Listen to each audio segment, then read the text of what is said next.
अब हम देखो आगे टॉपिक है हमारा इनडायरेक्ट स्पीच में नरेशन।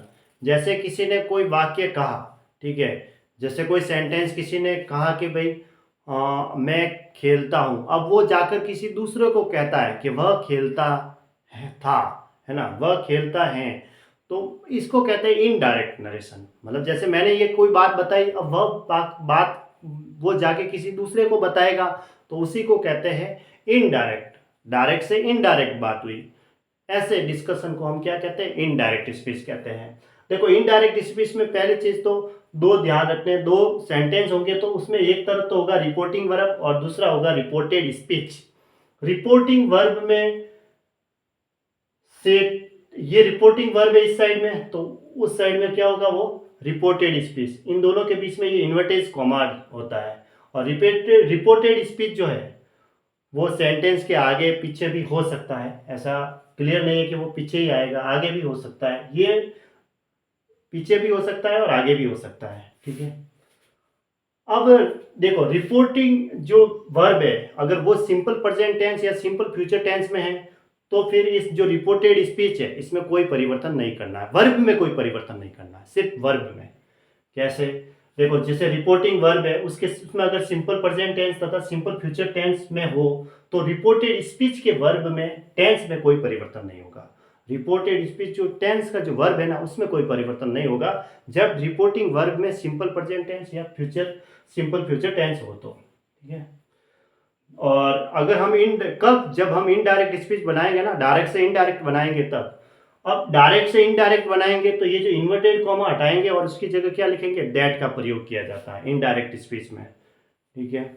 अब सिंपल प्रेजेंट टेंस किधर है, देखो she says Radha comes late, ये मैंने एक डायरेक्ट स्पीच लिखा।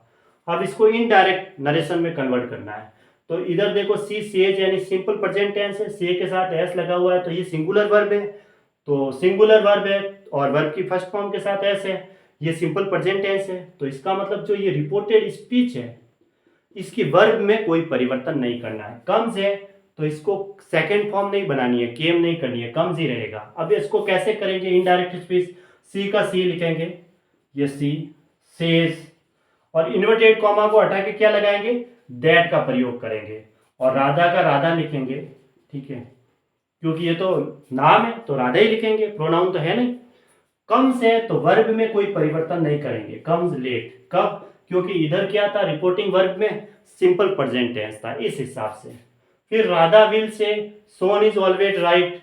अब राधा विल से लिखा हुआ, इसका मतलब विल के साथ वर्ब की फर्स्ट फॉर्म है, इसका मतलब इधर रिपोर्टिंग जो वर्ब है इसमें सिंपल फ्यूचर टेंस है, तो फिर इसकी वर्ब में हम कोई परिवर्तन नहीं करेंगे, इसको भी जो इसकी जो सिंपल प्रेजेंट टेंस दे रखा है तो इसको भी सिंपल प्रेजेंट टेंस में ही रखेंगे। किस, जब इनडायरेक्ट स्पीच बनाएंगे तब। इनडायरेक्ट स्पीच बनाते हैं, देखो राधा का राधा लिखा मैंने, और विल से ऐसा का ऐसा, उसके बाद दैट का प्रयोग करेंगे, ठीक है। अब किसी व्यक्ति का नाम है सोहन तो सोहन ही लिखेंगे, प्रोनाउन तो है नहीं, सोहन इज का इज ही लिखेंगे, ऑलवेज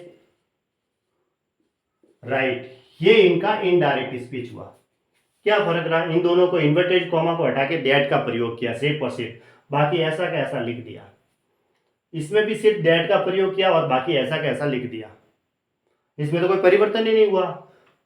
एक तरफ ये क्या था, रिपोर्टिंग जो वर्ब है इसमें क्या है, सिंपल प्रेजेंट टेंस और सिंपल फ्यूचर टेंस था। अब आगे देखो, he will say I am never late, will say आया इसका मतलब सिंपल फ्यूचर टेंस है, तो इसकी वर्ब में परिवर्तन नहीं करना है, यानी कि वो अगला वाला सेंटेंस अगर प्रेजेंट टेंस में, सिंपल प्रेजेंट टेंस में, तो वो वापस सिंपल प्रेजेंट टेंस में ही रखना है। कैसे, ही विल, हम इनडायरेक्ट स्पीच बना रहे हैं ना, से और इन्वर्टेड कॉमा को हटा के दैट का प्रयोग करना है।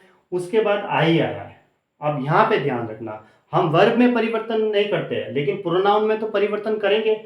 आई का मतलब होता है मैं, ठीक है, मैं है वो सब्जेक्ट के अकॉर्डिंग लगेगा, तो इसका सब्जेक्ट कहाँ है, सब्जेक्ट है ही विल से, यानी आगे है, सबसे स्टार्टिंग में सब्जेक्ट रहता है, ये क्या है, प्रोनाउन ही है, तो फिर आई की जगह यहाँ क्या करेंगे, ही करेंगे। ऐसे देखना, आई का मतलब होता है मैं, तो फिर मैं के लिए मैं यानी सब्जेक्ट के तौर पे काम करेगा, इसका जो सब्जेक्ट क्या है, नॉमिनेटिव केस प्रोनाउन है, ही है, तो फिर यहाँ पे ही लगेगा। अब ही के साथ तो एम आता नहीं है, ही के साथ तो ई जाता है और यू के साथ आर आता है, तो आई के साथ एम था तो अब ही के साथ क्या आएगा, ई जाएगा, ऐसे। और नेवर का नेवर और लेट का लेट। देखो टेंस में हमने कोई परिवर्तन किया क्या? अगर एम था उसकी जगह इज हुआ, यानी यहाँ पे अगर सिंपल प्रेजेंट टेंस था तो इधर भी सिंपल प्रेजेंट टेंस ही हुआ। फर्क इतना सा कि यहाँ एम था आई के साथ और यहाँ ही के साथ क्या आया है? इज आया है। ठीक है, ही के साथ इज ही आएगा। अब देखो इसमें परिवर्तन क्यों नहीं किया? क्योंकि इसमें तो राधा किसी लड़की का नाम था। प्रोनाउन होता है तो ही परिवर्तन करना है। आई का मतलब मैं होता है तो यहाँ सब्जेक्टिव केस है, तो इधर फिर सब्जेक्टिव केस क्या दे रखा है? ही, तो फिर वो ही वहां लगाएंगे, ऐसे चेंज करना है। ठीक है, अब यहाँ किसी लड़के का नाम था सोहन, तो फिर सोहन का सोहन ही रखेंगे, प्रोनाउन तो है नहीं।